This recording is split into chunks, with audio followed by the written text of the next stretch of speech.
On the 16th of July 1988, Mr. Charles married his beautiful wife, Ellen.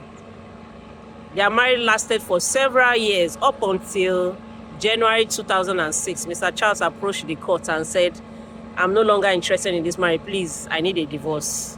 Dissolve and terminate this marriage."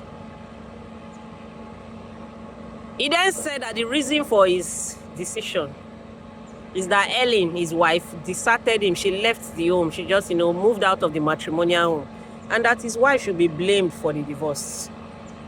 Ellen, on the other hand, appeared before the court and said, "My lord, I can explain my part too. You see, this my husband, Charlie. He's a very wicked, very mean, and very cruel man. And no reasonable man or woman can live under the same roof with him for 24 hours because he's very wicked." The court, in its wisdom, then used the opportunity to set the record straight, because it's very common for couples, either a man or a woman come to say, "Oh, my husband deserted me, my wife left me for no reason." You understand? The court decided to make it clear that desertion will be legally said to happen where either the husband or the wife abandons the matrimonial home or withdraws from it. However, there are 3 conditions that must be satisfied.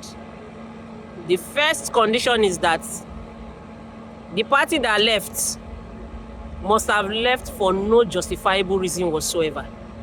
That is, when evidence are presented before any court, there must be no justification why that person has left. The person that left must not have left because they were frustrated by the action of the partner that remained. Number 2, the person that left must also have made it clear that they intend to put an end to the marriage, that they intend to terminate the marriage. Number 3, the parties must have lived separately for a continuous period of 2 years.